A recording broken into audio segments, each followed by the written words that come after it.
వైసీపీకి దూరంగా ఉంటున్నట్లు ఎమ్మెల్యే వసంత కృష్ణప్రసాద్ ప్రకటించారు. ప్రస్తుతం మనతో మాట్లాడేందుకు ఎమ్మెల్యే వసంత ఉన్నారు. సార్, మొన్నటిదాకా ఏదైతే ఒకవైపు వైఎస్ అంటే ఇష్టమని చెప్పారు, జగన్తో నడుస్తానన్నారు. ప్రస్తుతం ఈ నిర్ణయం తీసుకోవడానికి అలా ప్రధాన కారణాలు?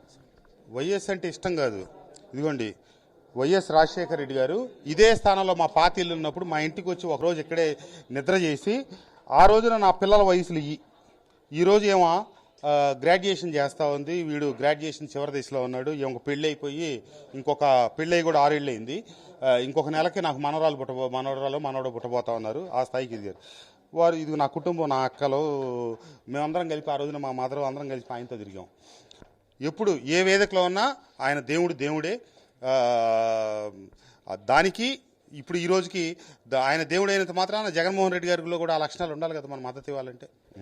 ఎందుకు సార్ అంటే మొదటి నుంచి కూడా ఏదైతే మీ నియోజకవర్గంలో మొదటి నుంచి కూడా మీరు ఏదైతే ప్రజలకు సేవ చేస్తానని చెప్తున్నారు, కానీ మధ్యలో ఏదైతే విమర్శలు వస్తూనే ఉన్నాయి, ఒకవైపు మొత్తం కూడా జరుగుతున్నాయి. అంటే ఎవరు సార్ ప్రధానంగా ఏదైనా చెప్తున్నారా? చెప్పటమే లేదు. సొంత నియోజకవర్గానికి ఎక్కడి నుంచో పోయిన ఆయన నాకు వెనక రావాలని ఒక ఆయన, ఓడిపోయాను కాబట్టి 4 సార్లు గెలిచి 5వసారి నా మీద కక్ష తీర్చుకోవాలని ఈయన, నాకు అధికార పక్షం నుంచి ప్రతిపక్షం నుంచి 2 పక్కల నుంచి ఈ 3 సంవత్సరాలు నా పోరాటమే జరిపోయింది.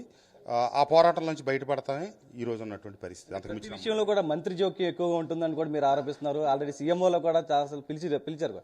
ఇదే విషయాన్ని మీరు చెప్పారు. అక్కడ వచ్చినటువంటి స్పందన? అక్కడ స్పందించి నిర్దిష్టమైన చర్యలు చేపడితే ఈరోజు ఈ పరిస్థితి లేదండి. నన్ను సాక్షాత్తు ముఖ్యమంత్రి గారు పిలిచి 6 మాసాల క్రితం ఒకసారి చెప్పారు, నువ్వే కొనసాగుతున్నావు, కాన్స్టిట్యున్సీ ఇంకా జాగ్రత్త చూసుకో, కాన్సన్ట్రేట్ చేయని. మొన్న 4 రోజుల క్రితం పిలిచినప్పుడు కూడా ఆయన అన్ని రకాలుగా చెప్పారు. కానీ సీట్లు రాక పార్టీలు మారేవాళ్ళు లేకపోతే వదిలేసారు, ఇట్లా రకరకాలు ఉన్నాయి. నేనైతే సీటు వారు స్వయంగా ముఖ్యమంత్రి గారు మా అధ్యక్షులు వారు పిలిచి చెప్తే కూడా పోటీకి నేను సుముఖంగా లేను. ఎందుకంటే నన్ను మీరు పిలిచి బరిలో దించిన తర్వాత నాకు ప్రత్యర్థితో ఎన్ని రకాల గొడవలు వచ్చినా వారితో ఎదుర్కోవడానికి, వాళ్ళతో పోరాటానికి నేను సిద్ధమే. కానీ ఇక్కడ సొంత పార్టీలో వాళ్ళు వెనకుండి నన్ను కత్తులతో పొడిస్తాను, గోతులు తీస్తాను, మీరు నా వెనక నిలబడకపోవటాన్ని నేను జీర్ణించుకోలేము. అంటే జగన్ పైన కోపంతోనా, లేకపోతే మంత్రి జోగి రమేష్ పైన కోపంతో మీ నియోజకవర్గం? అంటే వాళ్ళని సకాలంలో అరికట్టలేదనేదే నా ఇబ్బంది, నా బాధ. అది ఎన్ని పర్యాయాలు తెలియజేసినప్పటికీ, ఎంత నా ఇబ్బందిని వాళ్ళకి తెలియజేసినప్పటికీ దృష్టిలో పెట్టుకోలేదు. వాళ్ళు దాన్ని పరిష్కరించడానికి ఎప్పుడు చిత్తశుద్ధితో ప్రయత్నం చేయలేదు. సరే అండి, మీరు అసంతృప్తిలో ఉన్న తర్వాత కూడా అధిష్టానం నుంచి పిలుపు వచ్చింది. దాదాపు 2 సార్లు మీరు వెళ్ళినట్లు కూడా సమాచారం అందుతుంది. సీట్ ఇస్తామని కూడా ఆఫర్ చేసినట్టుంది. కానీ ఎందుకు సార్ నిరాకరించారు? చెప్పాను కదా, సీట్ ఇస్తామని ముఖ్యమంత్రి గారు స్వయంగా చెప్పారని, వనరులు కూడా సమకూరుస్తామని కూడా చెప్పారు.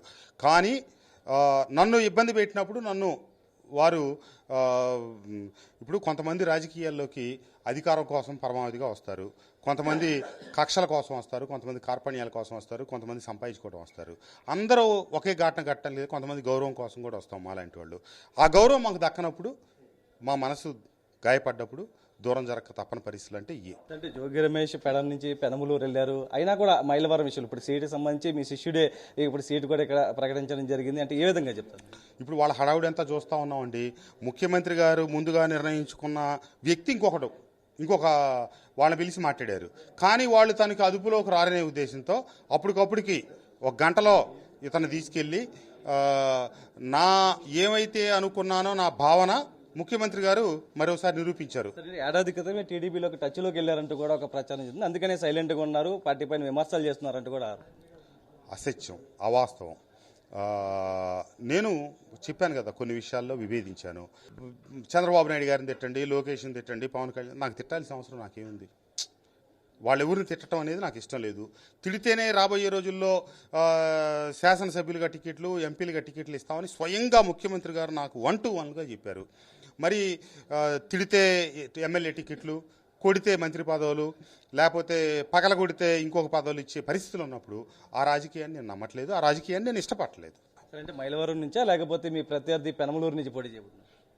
రాబోయే పరిస్థితులను బట్టి నేను ఇప్పుడు దాకా కలవలేదు కాబట్టి, మీరు ఇందాక చెప్పిన పెద్దలు ఎవరిని నేను కలవలేదు, అది వాస్తవం, అంతా స్పెక్యులేషన్సే. ఇప్పుడు కలుస్తాను, రాబోయే రోజుల్లో కలుస్తాను. కలిసి తదుపరి నిర్ణయం తీసుకున్న తర్వాత మళ్ళీ పత్రికా సోదరులందరికీ తెలియపరుస్తాను. Thank you. ఇది ఏదైతే నియోజకవర్గంలో నెలకొన్నటువంటి సమస్యల ప్రధానమైన విభేదాల వల్లనే పార్టీ వీడుతున్నానంటూ కూడా ఎమ్మెల్యే వసంత కృష్ణ ప్రసాద్ అయితే చెప్తున్నారు. త్వరలోనే తన కార్యాచరణ ప్రకటిస్తానంటూ కూడా చెప్తున్నారు. సునీల్తో నరసింహారెడ్డి, టీవీ, నందిగాం.